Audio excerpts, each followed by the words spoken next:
Cordial saludo a todos los estudiantes participantes del foro y al profesor. El objetivo de este video es exponerles mi punto de vista con respecto a las competencias que debe desarrollar el estudiante del siglo XXI, teniendo en cuenta que estamos en plena revolución tecnológica en la sociedad de la información y en la sociedad del conocimiento. Además, deseo relacionar todas estas competencias con los procesos investigativos que se están llevando al interior de las instituciones de educación superior.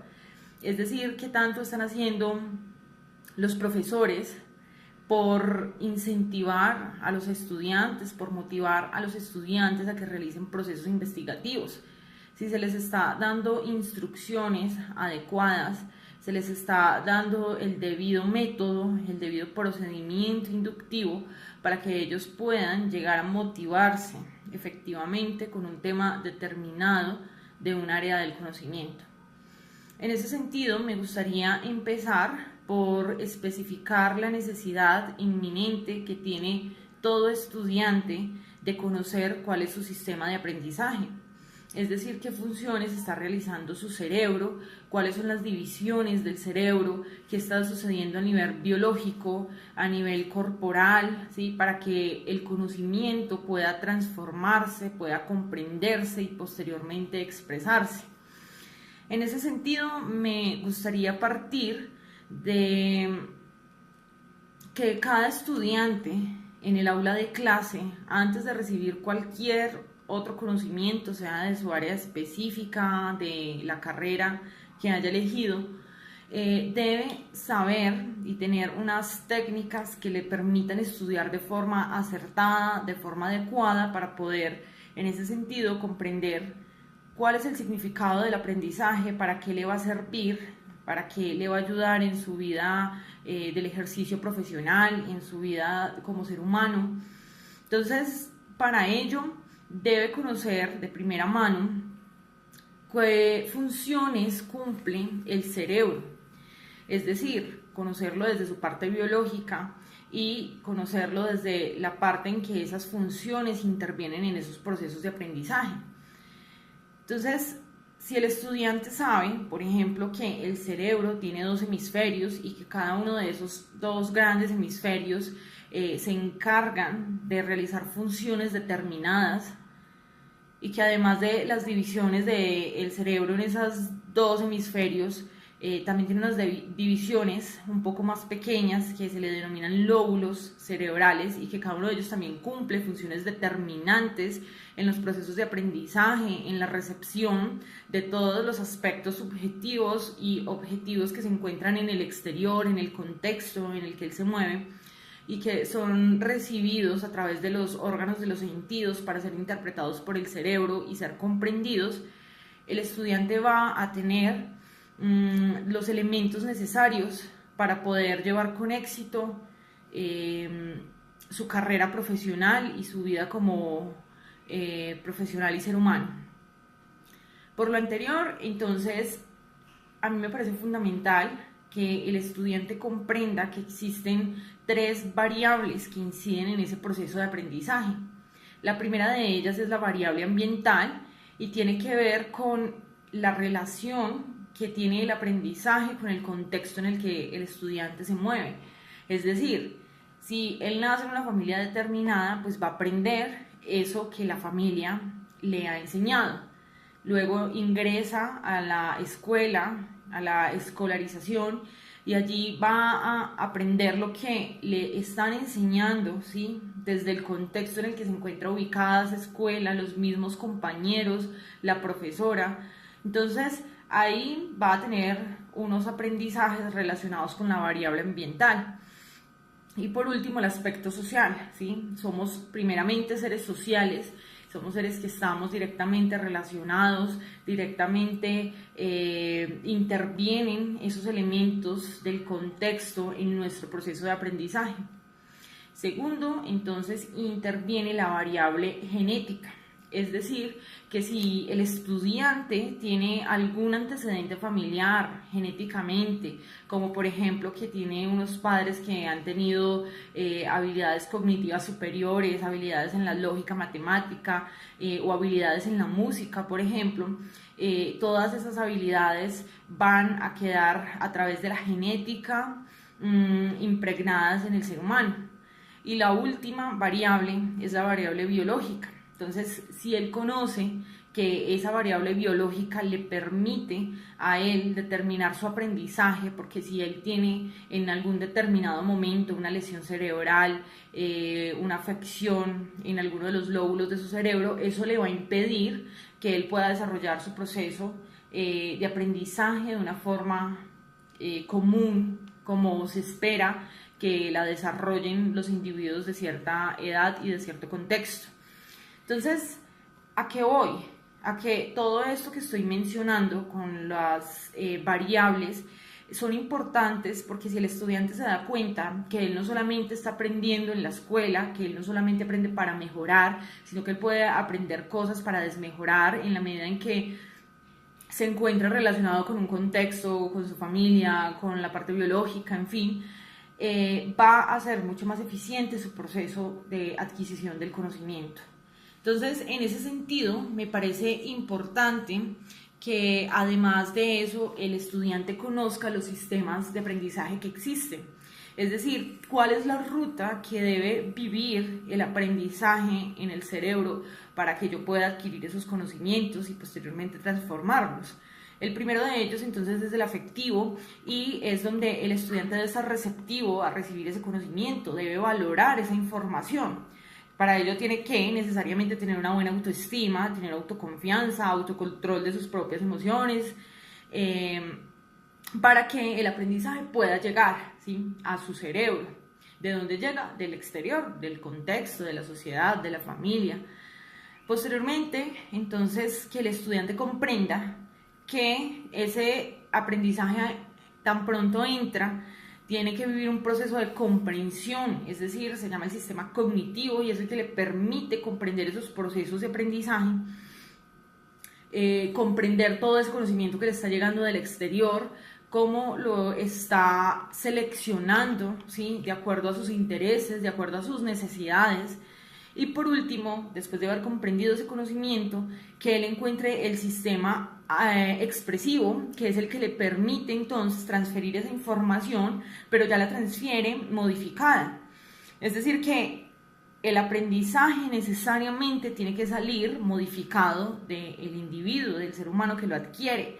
¿Y cómo lo puede expresar? La forma básica sería un parcial escrito en donde el estudiante está demostrando unos conocimientos, pero esa es la forma más plana, porque además en la educación, y más en la educación actual, los docentes tenemos que pensar en poner a expresar el conocimiento a los estudiantes a través de los actos, de los hechos, ¿sí?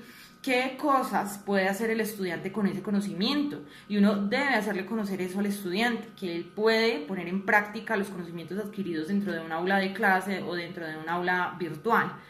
Entonces, ya para relacionar todas esas competencias, ¿sí?, entendiendo las competencias como las habilidades que el estudiante debe desarrollar en pleno siglo XXI, como la atención en el trabajo individual, la atención en el trabajo colaborativo, que el aprendizaje se construye dentro del aula de clase y se construye de forma individual y con los demás, ¿sí? Porque ya no se trata de que el profesor llega al aula de clase con todo el conocimiento, el estudiante no tiene absolutamente idea de qué es lo que va a hablar el profesor, sino que ellos están ahí sentados o están detrás de una pantalla con unos conocimientos previos que pueden relacionar con los conocimientos nuevos, debatirlo con sus compañeros, debatirlo con el profesor para posteriormente transferirlo, pero ya modificado. ¿Qué puedo hacer yo con eso? Porque es que la sociedad actual le exige a todos los individuos que están dentro del sistema que sean individuos creativos, que sean innovadores, que sepan hacer cosas diferentes con el conocimiento, porque ya sabemos que el trabajo repetitivo está delegado a las máquinas. Por lo tanto, el activo intangible de las sociedades hoy por hoy es el conocimiento. Entonces, en ese sentido, me gustaría relacionar todas estas competencias del estudiante del siglo XXI con respecto a la investigación. Entonces, yo leía en uno de los textos que se llama Metodología de la Investigación, del autor César Bernal, unos retos que tiene la educación, sobre todo la educación profesional, la educación superior, para la sociedad actual. Entonces me va a permitir leerlos y voy a hacer la relación de esos retos de la educación y cómo se vive realmente en las aulas de clase esos procesos investigativos. Entonces, el primero de ellos tiene que ver con desarrollar procesos de pensamiento en las personas. Entonces ahí venimos nosotros como docentes a interferir y ahí jugamos un papel muy importante porque tenemos que estar en capacidad de desarrollar en todos los individuos ese proceso de pensamiento. ¿Cómo lo hacemos? Primero, dándole a conocer esas herramientas de cómo está viviendo el proceso de aprendizaje y posteriormente exigiéndole posiciones críticas, constructivas frente a las cosas, frente a los contextos, frente al propio conocimiento. Porque él debe saber que el conocimiento existe, ¿sí? Ya existen unas bases desde las cuales se va a empezar a seguir construyendo más conocimiento, porque así funciona la investigación. Entonces yo tengo que exigirle al estudiante, pero antes de exigirle debo enseñarle que es fundamental que él aprenda a asumir una posición crítica frente a ese conocimiento, si realmente es un conocimiento aplicable, si realmente es un conocimiento que aporte a la sociedad, que aporte a la vida de otros seres humanos, ¿sí? El segundo es promover la comprensión básica del mundo, que hoy en día es fundamental que aprendamos a conocer cómo, por ejemplo, vivimos dentro de una cultura determinada, cuáles son esos rasgos contextuales, esos rasgos de la noósfera que nos permiten ser seres sociales, y dentro de esa sociedad cómo vamos a vivir nuestra individualidad, ¿sí? Que yo puedo vivir dentro de una sociedad, compartir unas creencias determinadas, pero que a la vez necesito también ser un ser social con unos criterios determinados que marcan mi personalidad y marcan mi carácter. El tercero es estimular la formación de instituciones y seres humanos flexibles, ¿sí? En la sociedad del conocimiento no podemos ser unos seres humanos planos, unos seres humanos que no tengamos la posibilidad de aumentar nuestro conocimiento, de cambiar de idea, de cambiar de pensamiento, porque es que el conocimiento está en constante cambio. Por lo tanto, nosotros tenemos que ser seres que estemos en capacidad de generar también en ese aprendizaje, en ese conocimiento, ¿sí?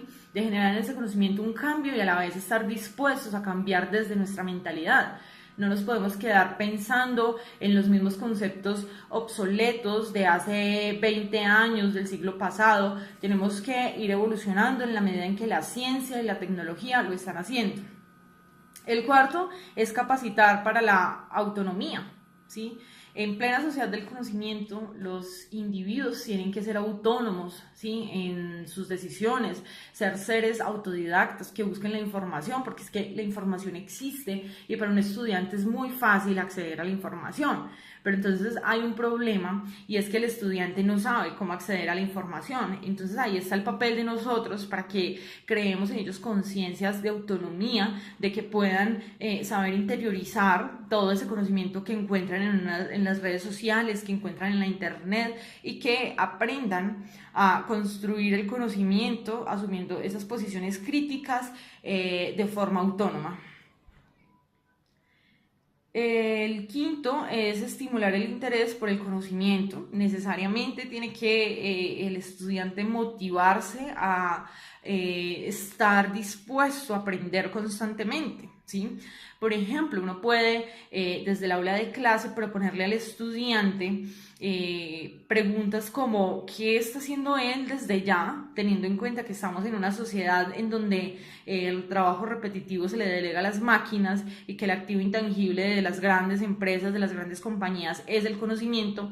¿Qué está haciendo él desde ya o qué puede empezar a hacer desde ya para fortalecer ese proceso de aprendizaje y que en un periodo no muy lejano él pueda, en una empresa en donde hay 100 personas esperando por un puesto, que él pueda ser la persona elegida, ¿sí? Entonces, yo, por ejemplo, trato de siempre decirle a los estudiantes que es importante que ellos en esta sociedad sean personas creativas, sean personas propositivas, reflexivas y con capacidad de asumir los retos de la investigación, ¿sí? Necesitamos investigar y necesitamos tener esa capacidad de realizar todos los procesos inductivos a los que nos lleva necesariamente la investigación.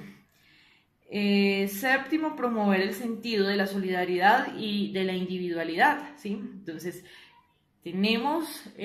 convivimos en una sociedad, estamos inmersos dentro de ella, pero ¿qué capacidad tengo yo de ser solidario con el otro? Y solidario puede ser con el conocimiento, por ejemplo, con la capacidad que yo tengo de expresar un conocimiento y hacerlo entender a otra persona o de compartirlo, y también la capacidad de desarrollar mis propios procesos individuales.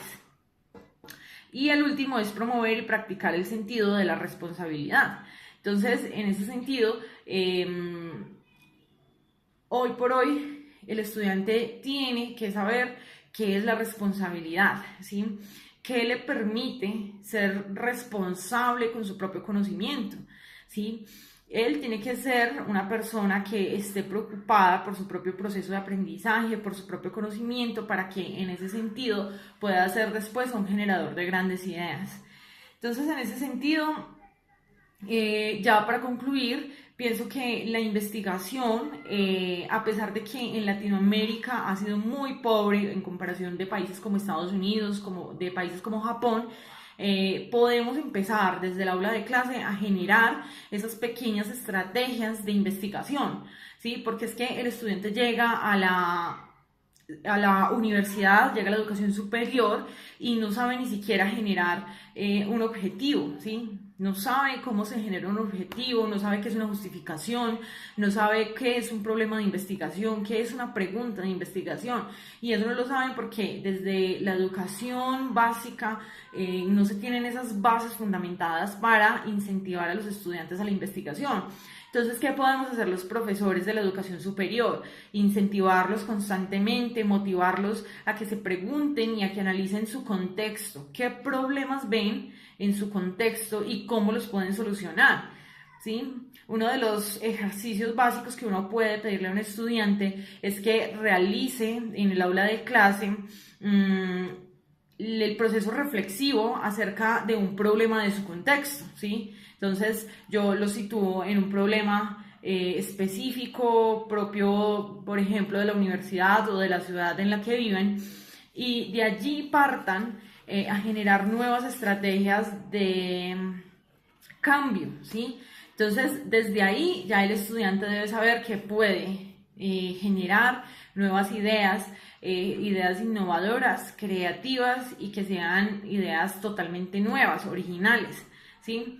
Porque muchas veces los estudiantes tampoco saben diferenciar entre la innovación, la creatividad, la originalidad y la invención. Entonces, cuando él puede identificar esos elementos, va a empezar a generar estrategias para resolver un problema determinado desde su área de conocimiento. De todas formas, agradezco mucho la atención de todos ustedes y del profesor. Que tengan feliz día.